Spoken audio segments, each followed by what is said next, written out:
देखिए बहुमत के प्रकार, तो पहला देखेंगे हम लोग, सबसे पहला बहुमत है साधारण बहुमत। साधारण बहुमत का मतलब क्या होता है? उपस्थित और मतदान करने वाले सदस्यों की संख्या, ठीक है, उपस्थित और मतदान करने वाले सदस्यों की संख्या साधारण बहुमत में आती है। देखिए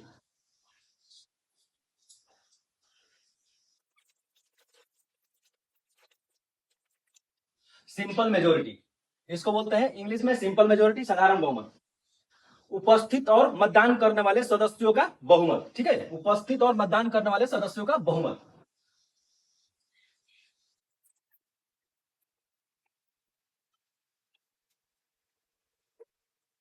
देखिए साधारण बहुमत, उपस्थित और मतदान करने वाले सदस्यों का बहुमत। मान लीजिए कि सभा में 200 आदमी उपस्थित है, ठीक है, तो 200 आदमी उपस्थित है, इसको कैसे करेंगे?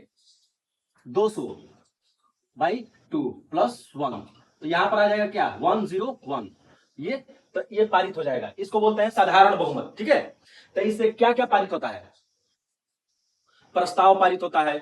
कौन कौन से प्रस्ताव पारित होते हैं? तो अविश्वास प्रस्ताव, विश्वास प्रस्ताव, निंदा प्रस्ताव, काम रोको प्रस्ताव, ये सब प्रस्ताव पारित होते हैं। और विधेयक भी पारित होते हैं, साधारण विधेयक, धन विधेयक, वित्त विधेयक, इसी से पारित होते हैं। तो सबसे ज्यादा प्रयुक्त होता है साधारण बहुमत, ठीक है। सबसे ज्यादा प्रयुक्त कौन होता है? साधारण बहुमत। देखिए कहां कहां पारित होता है।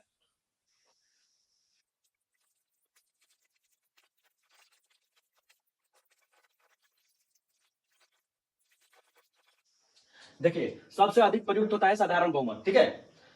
साधारण विधेयक में पारित होता है, धन विधेयक में और वित्त विधेयक में, ये विधेयक हो गया, ठीक है। और प्रस्ताव में भी होता है। देखिए अविश्वास प्रस्ताव,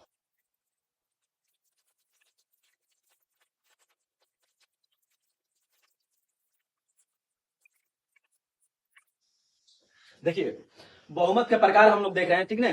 तो सबसे पहले देखेंगे सिंपल मेजोरिटी, साधारण बहुमत। उपस्थित और मतदान करने वाले सदस्यों का बहुमत होता है, ठीक है। अगर 200, मान लीजिए 200 कोई सदन में सदस्य उपस्थित है, तो 200 अगर वोट डालेंगे तो उनको 2 से डिवाइड करो और प्लस 1, तो ये हो गया साधारण बहुमत, ठीक है, सिंपल मेजोरिटी। तो यहाँ आएगा 101, ये साधारण बहुमत से पारित होगा। साधारण बहुमत से साधारण विधेयक पारित होता है, धन विधेयक पारित होता है, वित्त विधेयक पारित होता है। और प्रस्ताव में देखें तो अविश्वास प्रस्ताव, विश्वास प्रस्ताव, निंदा प्रस्ताव, काम रोको प्रस्ताव और कटौती प्रस्ताव, ठीक है। ये सिंपल मेजोरिटी था, साधारण बहुमत, इसको नोट कर लीजिए।